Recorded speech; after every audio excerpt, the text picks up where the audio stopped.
afternoon, everyone. Thank you so much for coming. We're very excited to see you. Our lunch and learns are really for you that attend, for the providers and nurses, nurse practitioners that send in their questions beforehand to get assistance with anything they need. Case specific, maybe how to add a new therapy to your practice. It's just very practical. And please feel free to unmute and ask a question at any time, or you can always ask it in the chat if you don't want to talk out loud. And then, of course, with us is Dr. Brent Agin. He's been doing functional medicine for over 20 years. That's all he's been doing. So he is the one to ask questions about for anything from hormones to peptides to nutrient IVs, ketamine, just everything possible. And then, of course, we have his second brain, like I said earlier, Kathy Stocks, who's been working over 15 years now. No, 23? 23, 23 yeah. years. Okay. I apologize, for 23 years. So, yeah. And then this month, unless Brent, did you want to say anything before we started with the focus question? No, I'm good. Whatever you want I to. want to say you look too young for it to be 23 years, but I'll believe you. I'll go with it. We'll go with it. Kathy loves hearing that. Or you were referring to me? I thought they were referring how long you've been doing things. So, but it was Kathy. Her too. It's both of you. So, But yeah, so this month's focus question is, what is one thing you can do to raise your patient retention immediately? And I believe we spoke about this maybe a few months ago, Dr. Agin, but in your opinion, what is one thing, the easiest thing that you could start doing immediately to raise patient retention? Yeah, we did talk about it. And the one that I said is practice what you preach. This is what we're in. That's my number one always is we're in this medicine, obviously to learn. This is why we're all here. That's why we're hoping this continues to develop. And I always ask anybody that's listening, remember, we learn together. So if anyone has some great insight or successes, just raise your hand to Casey and add your tips and suggestions. But that's the most important thing is that non-traditional medicine has required all of us to experiment. We're constantly trying to learn and find out ways that we can better the health and wellness of both our patients and ourselves. And so that's why I always start with build that practice that you want, make your practice look nice, make it look inviting, make it be a place where people want to come, and then practice what you preach. And that doesn't mean you have to look perfect, you have to be perfect, but it has to mean that you're in the same journey as everyone else that's coming in there. And I hear patients all the time talk to me about their traditional medicine experiences where they go in to see a cardiologist or they go in to see a weight loss physician, and the physicians don't look healthy. And they're supposed to take suggestions for someone to make their heart healthy or to lose weight when the people that they're seeing aren't at least on the same journey and explaining like, hey, yeah, I've already lost 25 pounds. This is what I'm doing. I'm working with you guys. I'm doing the same thing. I'm living the same lifestyle. So, that just to me is common sense. It's just, practice what you preach, make sure you're able to talk and you're using some of the therapies so that you can give your own responses and express, how these things are working for you. Same thing with the people in your office that are patient contact. You should be encouraging everyone in your office to all be in this business to maintain your own health just as much as you're in interest in helping other people's with their health. So, that's a big one. Second thing is just remember that this is non-traditional medicine. So when you understand that, again, we're 25 years into functional medicine now, and we still have people that will not come see us because we do not take insurance. They do not want to pay their own money to come see someone that's out of traditional medicine. So when you understand the value of the dollar and you understand that these people are trained to use the system, a system that makes its money off of chronic disease, and they finally make that step to come into a non-traditional office that they have to pay their hard cash for. They want results. They're expecting something different. So again, remember that's the first and foremost is these people are stepping out of norm to come into a non-traditional practice. So they're coming in going, okay, well, if I'm going to spend $250 or $400 to see this provider, what is going to be different? So you set the stage by having a great place. You set the stage by, how you greet them, how your office greets them, and you make it different than a normal practice right from the beginning. And you're already winning then. And then you give them a good experience. And so that comes down to, if you want patient retention, you have to start with establishing what you guys are all trying to do. One thing that Kathy and I like to do is that we've learned, this is very big, is you don't want to start out the relationship by having someone come in, having a underwhelming interaction with the patient, and then saying, okay, well, let's send you out for some labs, or let's grab some labs, and then we'll see you in 2 weeks. Now they got to come back again and spend another $250 to $400. So we have learned, get the labs up front, try to do the most you can for the patient's money, try to get that first visit after they filled out their questionnaires, you have your labs, you've had some time to go over it. So when they sit down, you have pretty much a plan in place already. Even without seeing the patient, you already at least have some ideas of what you're going to do so you can make the most out of their time. They love that. They love the fact that you sit down with them, you talk to them, you have an inviting place, and you have a plan, and you're money conscious. So those are the two most important things. And then you're establishing a first impression. You're getting a good relationship. They're understanding that you're sensitive to their cash, and then you have to start with providing some good results. Try to get, like, we have some of these action products, that we talk about, some of the great products that we use that aren't going to give a wow. They're not going to immediately impact someone's energy, someone's mood, someone's weight, someone's sleep. But when you have some of the things that people are really trying to improve, start with those therapies. I talk a lot about the addition of methyl B12.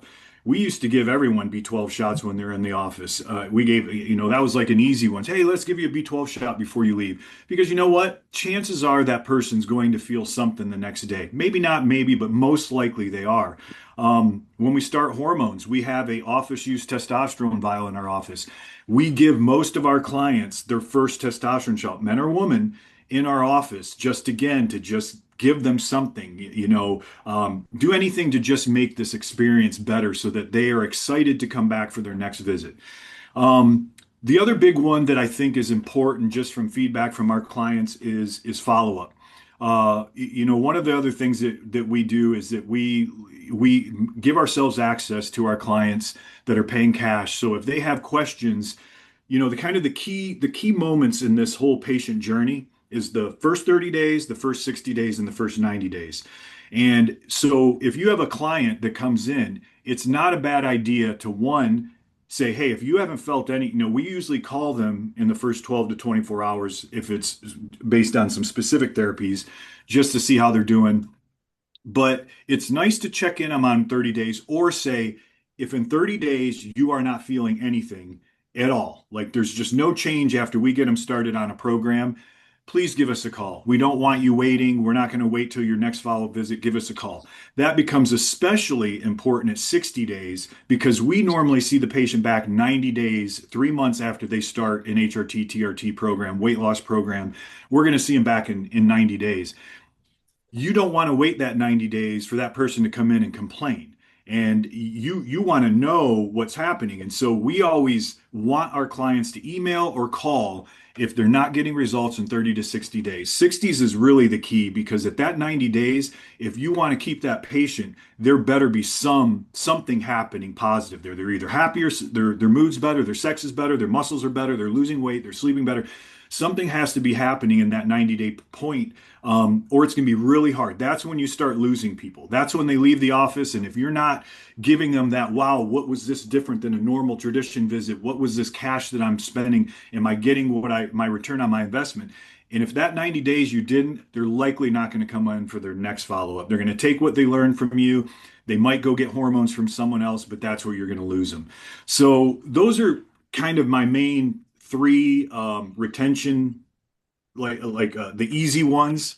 So I don't want to go too far along on that, but that's just common sense with a cash-based, relationship-based model. You want to know these people, you want them to know you, and you want to start getting results. You want to establish from the beginning that you're there for results and that you're expecting results. Awesome. Thank you, Dr. Agin. So, the first question that we had submitted ahead of time, I did send it to you. It's a little long. Um, is there a protocol for menopausal women that have had good results, targeting belly fat, insulin resistance, and fatigue? If so, what would be the dosages and cycles someone could try if they are exercising and trying to keep good protein intake? Yeah, that's a tough question. But I see Marilyn Richardson's on the phone or on the webinar, so I'll bring that up. But postmenopausal, premenopause, perimenopausal, or postmenopausal women, there is a blueprint for approaching this, and that's kind of the key to this whole thing. Once you understand kind of what's happening with hormones, you can get a pretty good understanding of what you're going to do with hormone replacement. And now that hormone replacement and hormone optimization is being more acceptable, now we can really start pushing these opportunities. But you have to think that this whole idea of functional medicine can't just ignore any of the pillars of health. Remember, we have these five pillars. We have sleep, diet, exercise, nutritional supplementation, and hormone optimization.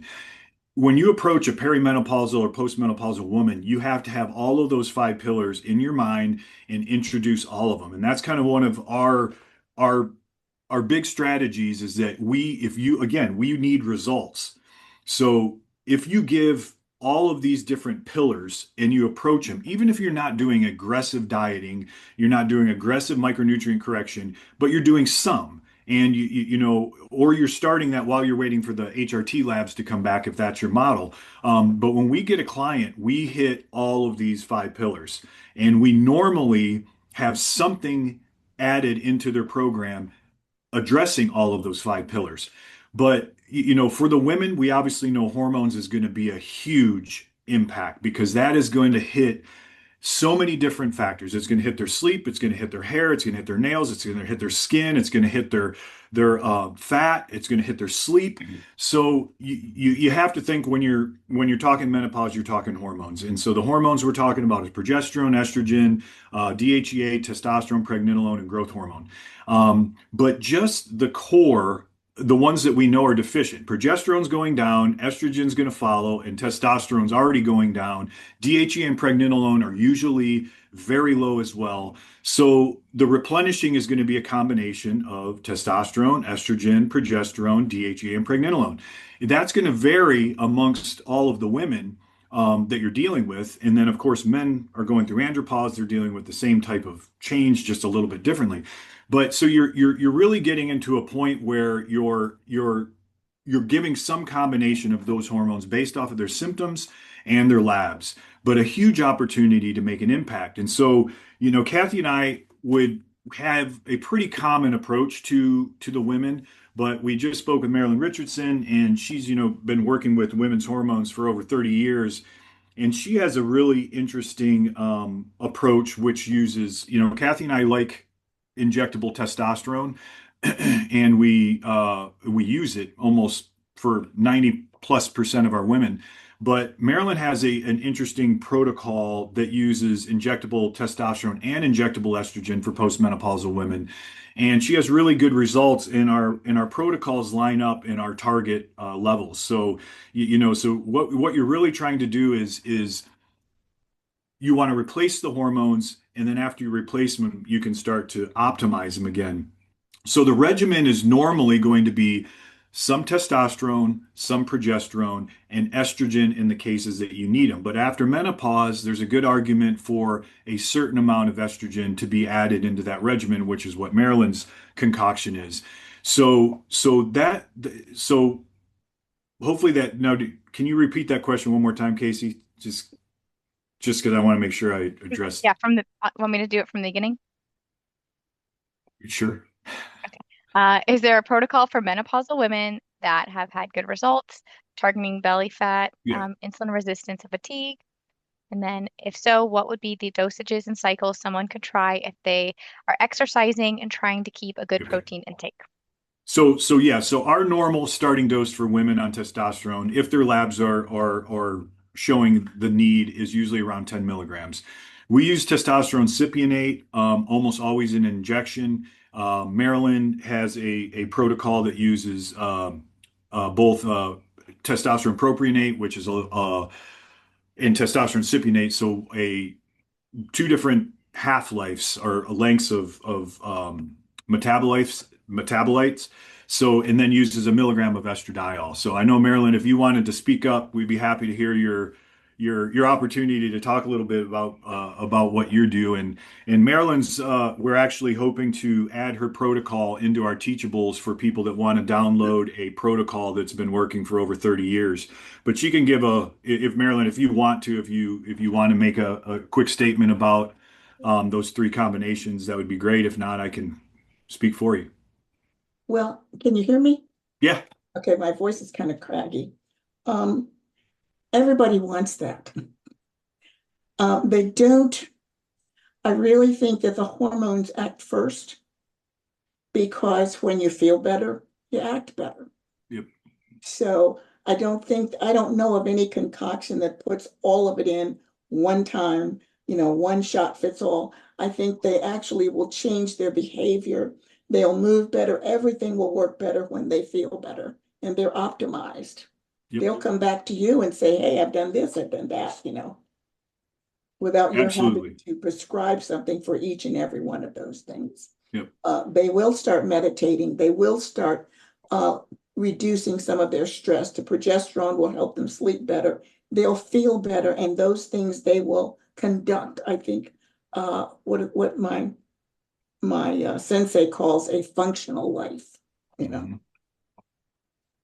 Yeah, so thank you. And then and so in the other part of the protocol that she has, which again I hope we can put up in the teachables for, is that the injection that she's talking about isn't done every week. It can be done every week, but most of the time it's done every 2 weeks, and that can even be stretched out to once a month for some people, which is huge. And so that's a combination of it: testosterone propionate, testosterone cypionate, and estradiol, and in one injection that's pulled up for the patients. And with B12. Sorry? With the B12 that with B12 to make it actually even inject, because it's a viscous solution. So you mix it with B12 to actually make it inject a lot easier with a diabetic needle. So Kathy is going to actually start that protocol, and we're going to get some feedback. But Marilyn has a lot of data, and we were really excited to see her presentation because it matches our philosophies in the target ranges that we have. So basically that question's answered. I mean, that is the protocol. I mean, sometimes with some women, when we put them on testosterone and progesterone, we put them on DHEA as well and pregnenolone, and there is some trickle down effects from DHEA and testosterone that make some estrogen, but you can't necessarily rely on that conversion by itself. So as you start getting into postmenopausal periods, that estrogen does become important for other things in the body. When you start looking at some of the things that Marilyn was talking about, just optimizing your life. Once you start feeling better, you start doing things that you should be, you start getting better, you get a muscle retention, you start getting better fat loss, you start having better sex. The estrogen is going to help with the vaginal tissue and the vaginal tissue and lubrication. Yes. So having that in there and seeing in Maryland's data kind of makes you think, going, wow, there's probably a pretty good argument not to just. Well, and again, remember, for a while we were practicing scared because of all the data that they were putting out in the media was scaring everyone from using estrogen, when we find out that data was not really accurate. So again, having this regimen seems like it's probably going to make women feel extremely well. And from Maryland's data, that's going to be factual. So that should take care of that question. Starting to recognize that and come out now. Sorry, say that again. Cardiologists are starting to come back now. Yeah, exactly. Everybody's starting to come back to that. So it's going to be a good next several years for women as people start getting comfortable being on hormones again. Well, then this kind of goes with this. With that, are there any good options for women for hair loss? And then same sexual health. I guess because there's a lot of options peptide wise, things like that for men that target hair loss, and then sexual health, not just peptides, but the injectables, the oral. But they're listening, what is available for women? Yeah, that goes hand in hand. You just nailed it. That HRT and TRT is going to solve both of those problems. When you start looking at hair loss for both men and women, you're going to look at they're very similar but a little bit different.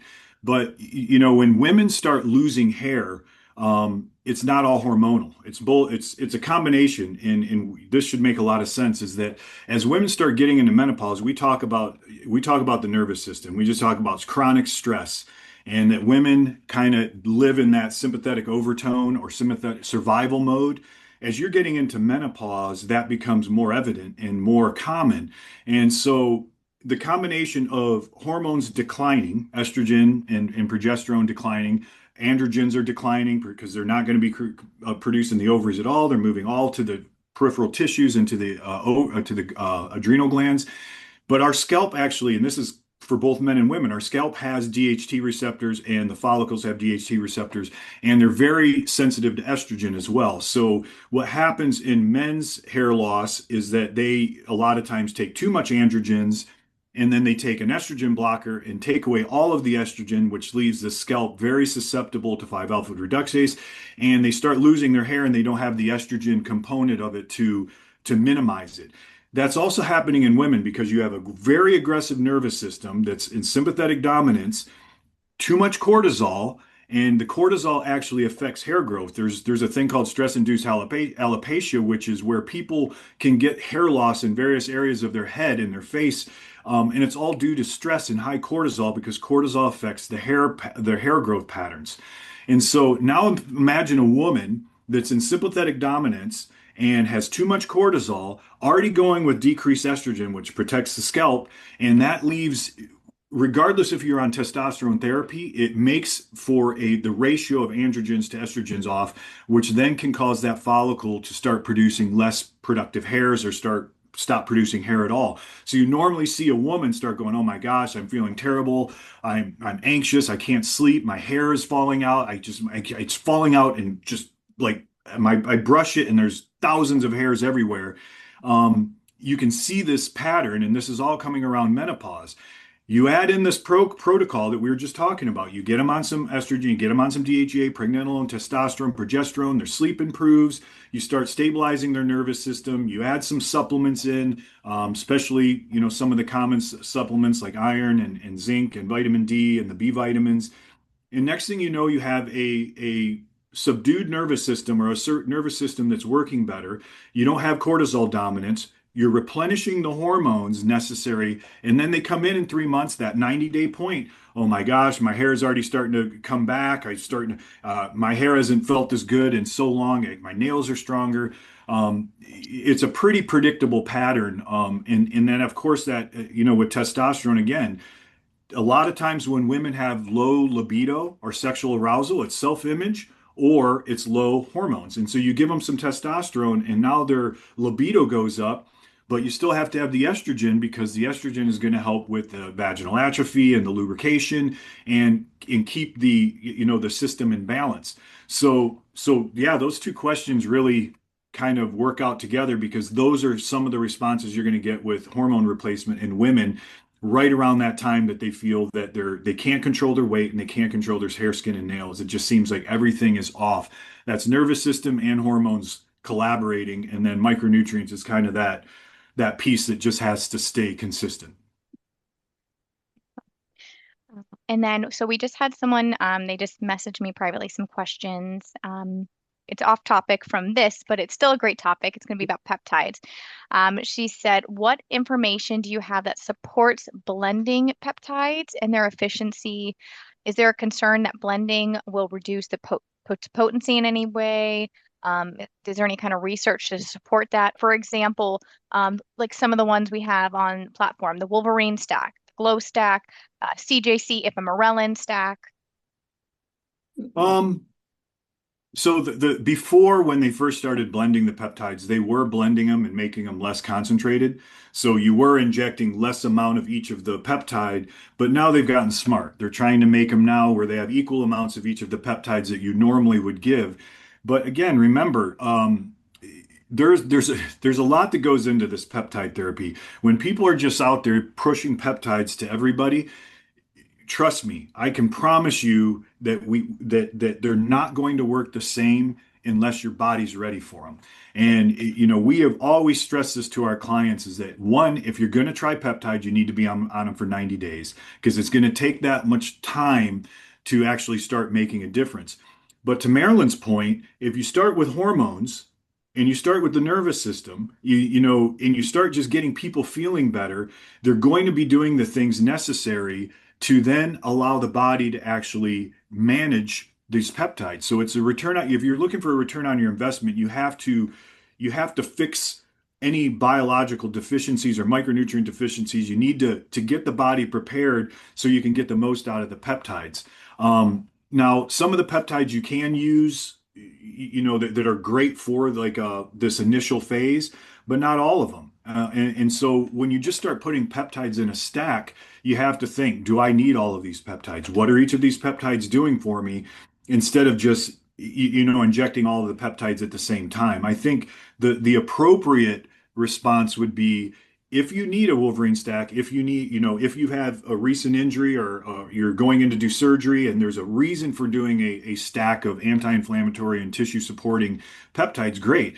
If there's, if you're going to do a stack that's going to help with skin, and hair and nails, you can do it, but you don't need to be on it all the time.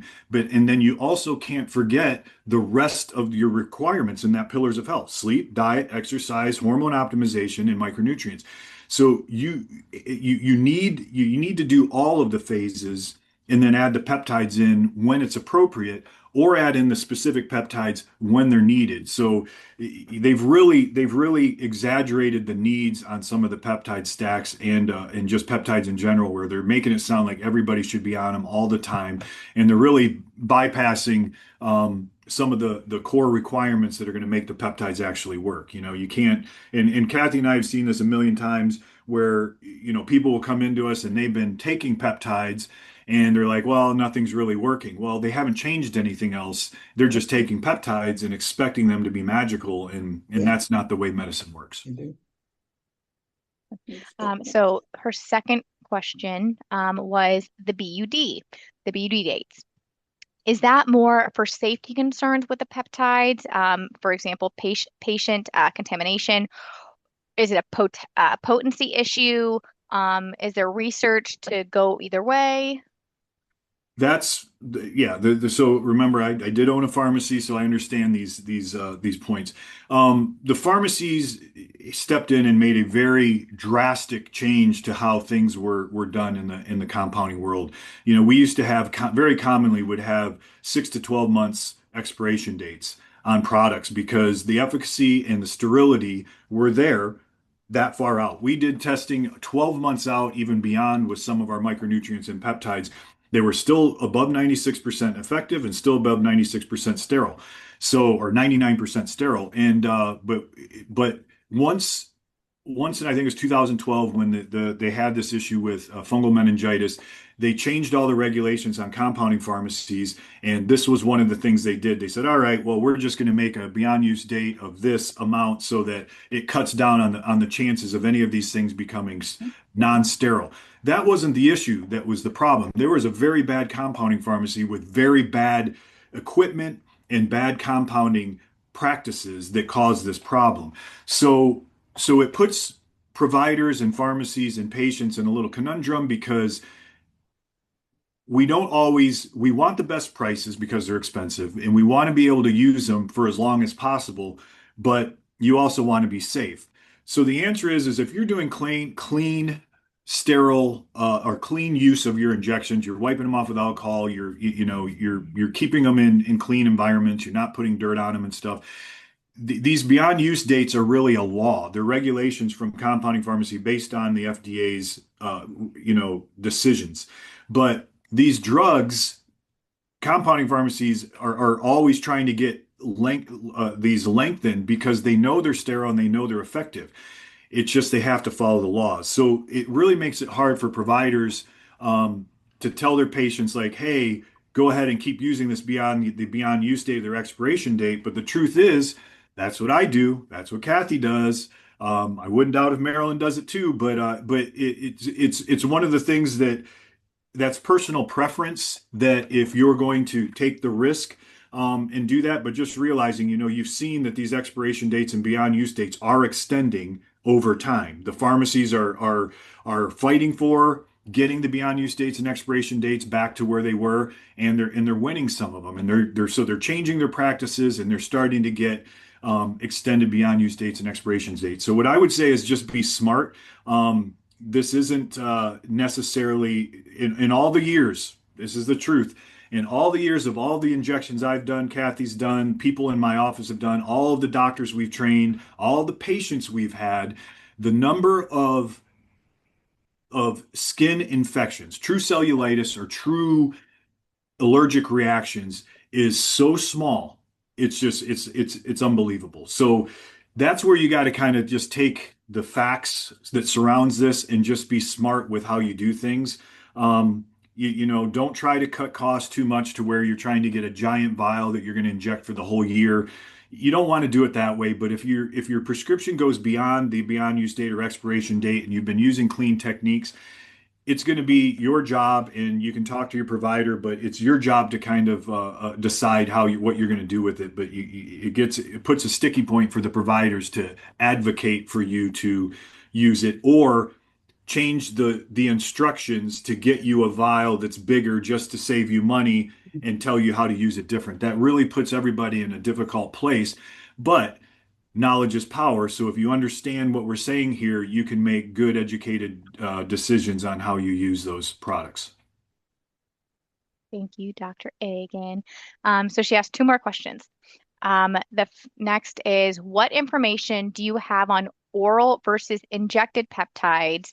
And then what research, if there has been research, have been done on the efficiency of both? Yeah, this is easy. This is going to come down to everything we talk about. We always talk about oral versus injectable, and we just as we're talking about chronic stress. I mean, nobody's gastrointestinal system or microbiome is predictable. We understand that the absorption rate or bioavailability for anything oral is small. We talked about some of the GLP-1s having less than 4% absorption, even down to 1%. But the statistics are somewhere between 0 and 80%, depending on with nanotechnology that they're talking about. But with injections, you're talking 90 to 100%. And so, with orals, it's a crapshoot, and you usually have to 20 times the ingredients to get it to a point where you can absorb it and in an effective way. So look, there are plenty of products out there that we can't get in an injection, and we have to do it orally, but you see that they're usually in much higher amounts. And so for a great example is that they can be effective is the use of ibutamoren or MK66, MK667, and it's one that's oral, and it does come in a higher amount and it's only available in oral liquid, not injectable. But that one gives good results. But again, they put it in a high amount, and that's the one that if you take too much of it, you can quickly start getting side effects. And it's not everybody, it's some people, because everybody has different absorption rates. So some people you put on ibutamoren and they do great. Some of them you put them on it, and next thing you know, they're getting ankle swelling, hand swelling. They're really they're getting what's the reaction, Kathy? When they from ibutamoren, when they get really red, it's Oh, they get the flushed. Yeah, the flushing from the vasodilation and flushing from using it. But not everyone gets it. But it just shows again that with oral products, everybody's going to react to them differently. Now with people on GLP-1s, where you start slowing down the transit time, some of these pills don't even leave the stomach and small intestine. And so now it's all, where do these things actually get absorbed and have the best action in, and are they actually even getting to the targeted areas? So we found that just when you can use an injection, use the injection, but when you're forced to use oral, take it by a case basis and really follow up with your patients to see if they're getting a response.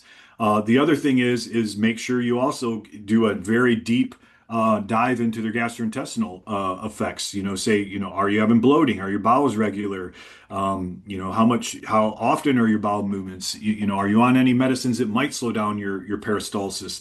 Things like that, just to see if do they have a history of, microbiome upsets, SIBO, or any other sort of gastrointestinal disorder, to see if they might already giving you a red flag that they're going to have an absorption issue. But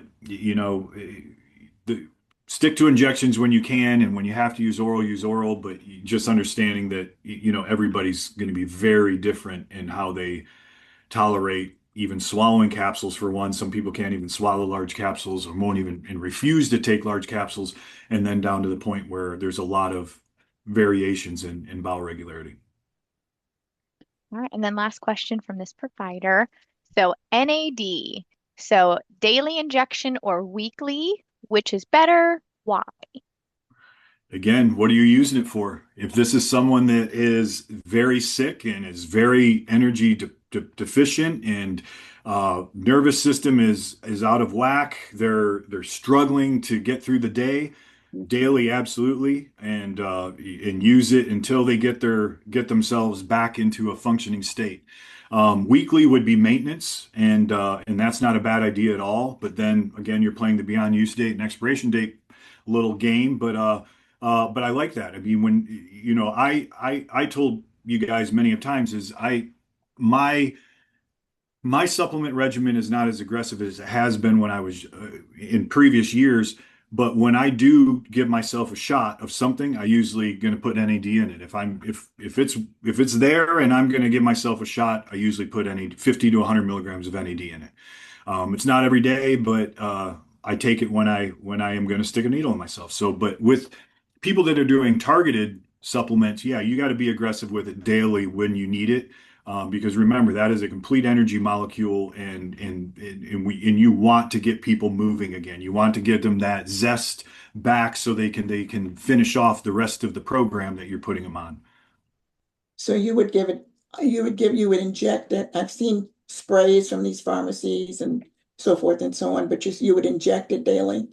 Yeah, I would inject it daily. I mean, the IVs are great, but they can be a lot of time for people in the office, and if you and more expensive. So yeah, we pretty much push the injections. I mean, you can, again, if you're going to choose an oral route and money is an issue, you can take niacinamide, the non-flushing niacin, along with flushing niacin, the regular niacin, 25 to 50 milligrams. If you're good with niacin, you can go up to 100, and then taking 1,000 milligrams of niacinamide. That's what they call the poor man's NAD regimen. Okay. And it works if you have absorption and if you have the capabilities of absorbing the nutrients. And you just have to be careful with NAD. Injections. This is a man about 65 who's post-COVID and has just never come out of it. I have a couple of those that are just responded struggling. to. So, well, no, I will try this.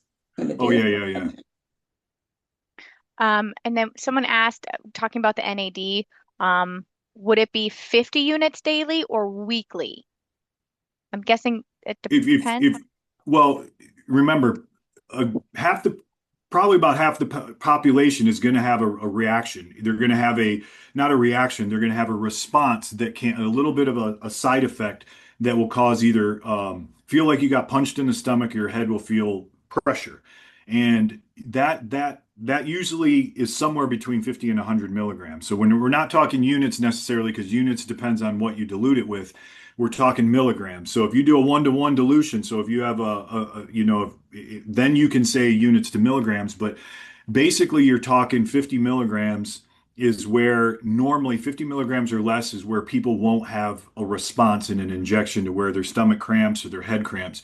Once you get close to 100 or above 100, people can really, it could cause them to immediately have to go to use the restroom, or you can just feel like you got punched in the gut. So I suggest starting out at 25 and then moving up to 50, then moving up to 75, then moving up to 100, 100 being ideal. And if you're in need of NAD, if you're in a spot where you're just getting started and you're just trying to get something to get your energy up and get you kind of moving in the right direction, daily use. But as you start getting to where things are going good and you're actually making NAD now, you're supposed to make NAD and you're supposed to have an efficient way of managing energy, then you can start going down to 50 or 100 milligrams once a week, which would be a great approach. And I don't see anything else in the chat right now, so I'm going to go back over to the list.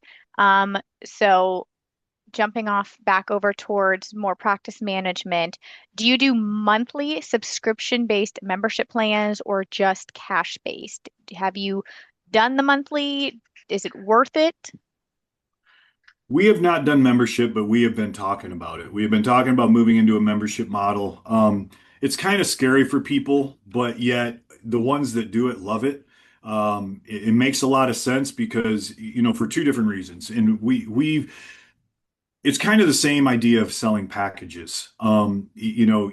Packages are great in a cash-based business because one, you get cash up front, and that's what we live on. The second thing is accountability and utilization. That's what we always kind of look at is that if someone buys a package or someone buys a membership, a certain percentage of those people are going to use that membership. They have it on their reminders. They're going to be in there every day. Every time they're supposed to be in there, they're using up every bit of that membership. The vast majority of them, like gift cards or like packages, they're going to buy them and they're not going to end up using them. And it's basically unfortunate free money to the office because people are spending their money and then not utilizing the dollars that they spent, which this just is business for the office. But that's just hardcore business. And but on the other side of the patient side of things, we're in a cash-based business. We want results. So when you get someone to buy an IV package, that's commitment and accountability, and it's the same thing with membership. So if you can get a membership model that makes sense and you can get people to join the membership, by all means, I think that's the best model. We're talking about going back to a membership model in the future, just because it gives you predictable business money movement, and then it also helps with accountability. Like you said, you're getting committed patients, which I really like. So if we end up implementing the membership model that we're playing around with, I will provide that in one of these webinars so that people can see what we're doing. And if anyone has a good membership structure out there, please share it to Casey so that we can talk about it. Maybe not today, but we can talk about it in another one of these webinars, especially if you have a model that seems to be working really well, because that is one that providers would love to hear and see how that works. And the differences in different locations. You imagine, here in Florida versus, Ohio or North Dakota or Miami or New York, these membership fees are going to change, but yet, that's pretty common, based on the socioeconomics. But it would be really nice if anyone has a good membership model to send in. And then, so I'll go to this one and then I'll jump back up so it kind of stays on topic. Do you have scheduled follow-ups built into your protocols, or do you just kind of let patients like, oh, okay, call us when you need to make an appointment? That's what I was talking about before. We do have a set approach. Our first 90 days is our anchor. We want to know how people are. We do not want people to wait till 90 days. So we get their labs. We do our analysis. We have the patient come in, and after that first visit, then we expect the patients to call if there's any problems. Call or email if they have any questions on what we discussed. But we have a very comprehensive 45 minutes to an hour discussion about the protocol. or the program, and then the 30, 60, 90. So if they're not getting results by 30 days, if they're not feeling anything we want to know, by 60 days, there should be progress. And then by 90 days, they should come in and go, oh my gosh, I'm feeling so much better. Because if they come in at 90 days and aren't saying that, then there's a problem. Like I said, then you're risking losing a customer. But you can do it two ways. Having people come in at that 60-day mark or at 45 days, halfway through that first 3 months, you can do that. But a lot of people still have not had the time to get the results that they need. They're still in the progression. So by bringing them back, this is where people can get a little annoyed in a non-traditional practice. Their insurance isn't covering this. They almost feel like you're just bringing them in to take their money, and that's just a hard fact. So if you can do this in a way that makes them feel that you're working with their resources, we found that our model works really good now. So then after they come back in 3 months, if they're feeling good, we go over their labs one more time. So we compare this lab panel to their first lab panel. But most importantly, subjectively, how do they feel? And if they're like, oh my gosh, I feel so much better. This is their sleep, their diet, their exercise, they're taking their supplements, and they're taking their hormones. And their sleep is better, their sex is better, they're starting to lose weight, they're starting to see some definition, their mood is better. If all of those things are better, we normally are hands off to that point, because now that person, the regimen we put them on is not likely going to create any sort of change in the labs that would be expected, unless the person stops doing what they're doing or they have something that comes up. If they came up and all of a sudden they're getting acne, or all of a sudden they're starting to get spotting in their periods, or guys are all of a sudden can't get an erection, they would call, and if we can't manage that on the phone, we say, all right, come back in. We might need to get another lab panel on you. But this is the customer that we love. These are the people that we've gotten to attract, are the ones that aren't coming in. And we used to get these patients that would come in, but they wanted to lose weight, they wanted to feel better, they wanted to sleep better, they wanted to gain muscles. But when you bring them in, they couldn't tolerate diets, they didn't want to exercise, they couldn't change their sleep cycle because they like staying up till 3 in the morning. Yeah. We don't tolerate those patients anymore. We really have no problems telling people that they're not going to fit our model.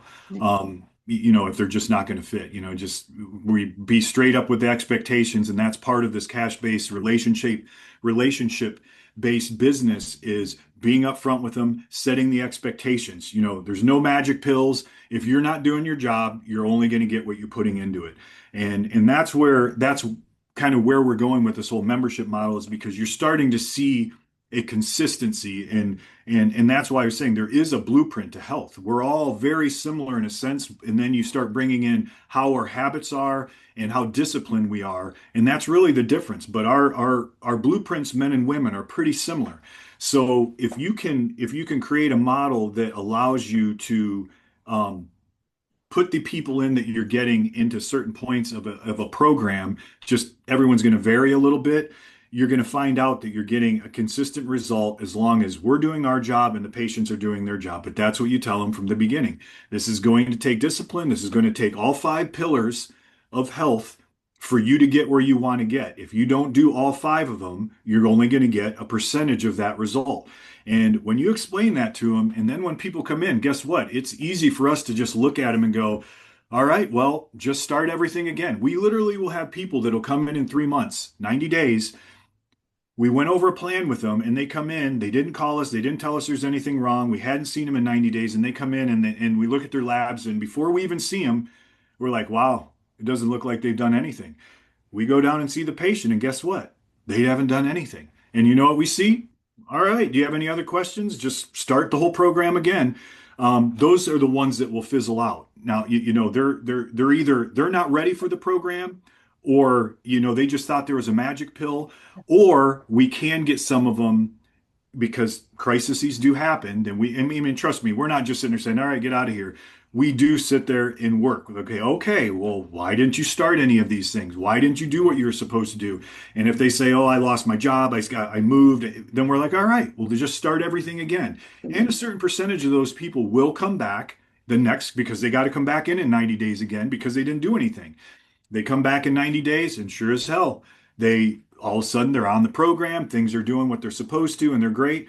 The other ones probably won't even show back up for their follow-up appointment, or we'll see them a year and a half later and they want to start again, and we just start with their labs again. So those are the types of clients you're getting. But if you put the expectations up front, they're not blaming you. They just weren't ready because you told them that this is going to rely heavily on their disciplines. And so we will end up seeing them a year later, 2 years later, 3 years later. So it wasn't us, is that they just weren't ready for the discipline in it. And that's where I think Marilyn's talking about how if you can get them on hormones and they actually take their hormones, they're going to be much more suitable for getting the results you want. And that's what I also talk about psychedelics is there is no question the ones that you can calm their nervous system and bring them into this position where they actually can visually and chemically feel their nervous system calm down, they're in a much better position to start looking at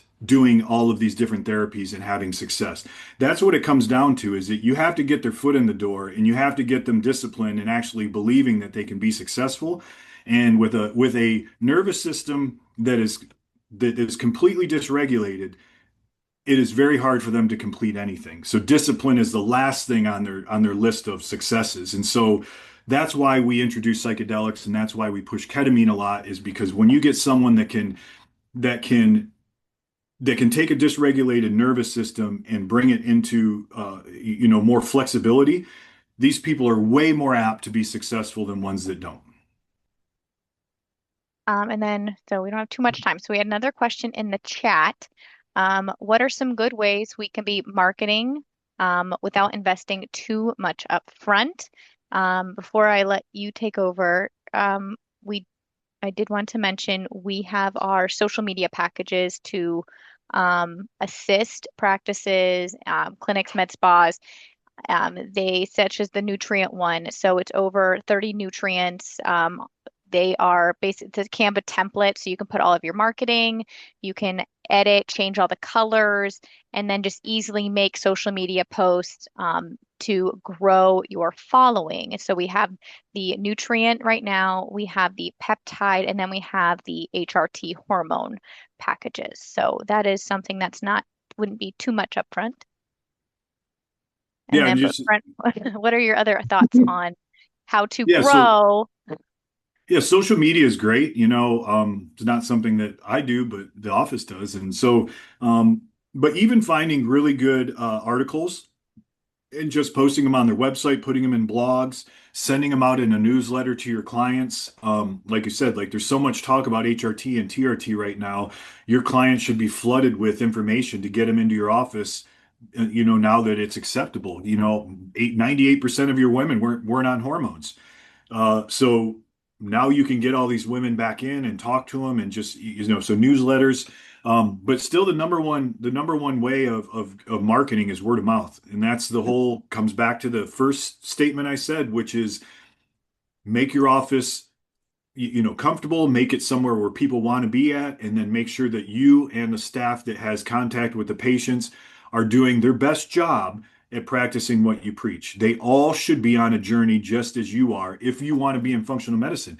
If you're not in functional medicine to improve your own health, then that's the problem. And people can read that. So, we work off word of mouth. People that come in, they understand how we work, they like the way we work, and they go tell all their friends. And it is, and this is another very important point, is that we have so many of our customers will tell us, oh my gosh, I've been telling everybody about you guys. We've been telling, and guess what? They can tell everybody, they can tell 100 people, but you know how many people are actually going to come in and spend the money to see us? Not that many. And it's because everyone's still stuck in this traditional model of insurance and not wanting to spend their money on themselves, but spending on everything else. And so that word of mouth is so important because, eventually these people do show up and they will come and go, oh yeah, so-and-so has been telling me I have to get in here. It's for the last 2 years, and here I am. And they waited 2 years since this person was encouraging them. But those word of mouth referrals are your best medicine. We do have referral cards that we hand out to our clients, to give a discount for the first visit, and then our clients get a credit on their accounts for just referrals. That works really well, but just take care of your clients and then do some social media and try to get testimonials. So that's what's going to speak. That's what I do. If I was going to go see someone, I look at what the reviews are. I want to see what someone's saying about them. What maybe even a video of you talking about your practice so that they can get to see you, get to hear how you talk. How you interact, anything you can do to show off you and your office and your philosophies, and then really highlight your testimonials and your successes. Oh, thank you. So we just have a few minutes, so I just wanted to open to everyone that's here. Before we end, is there anything that you guys are seeing in your practices right now, that maybe something you haven't seen before? Is there anywhere in your practice that you're feeling stuck? Or, is there something that you've been trying to fix or figure out? This would be a Are you great asking time me to. that question or Nope, everybody? nope, everyone else. Oh, okay. No, I mean, I don't know, Dr. Agin, is there something in your practice you want to get fixed? Is there something that you're No, the feeling stuck? biggest thing I think that in our practice is just the membership. That's our biggest discussion right now is, do we want to move to a membership model, and how that would look.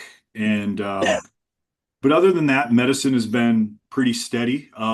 You're still getting the biggest talk is GLP-1s and peptides right now still.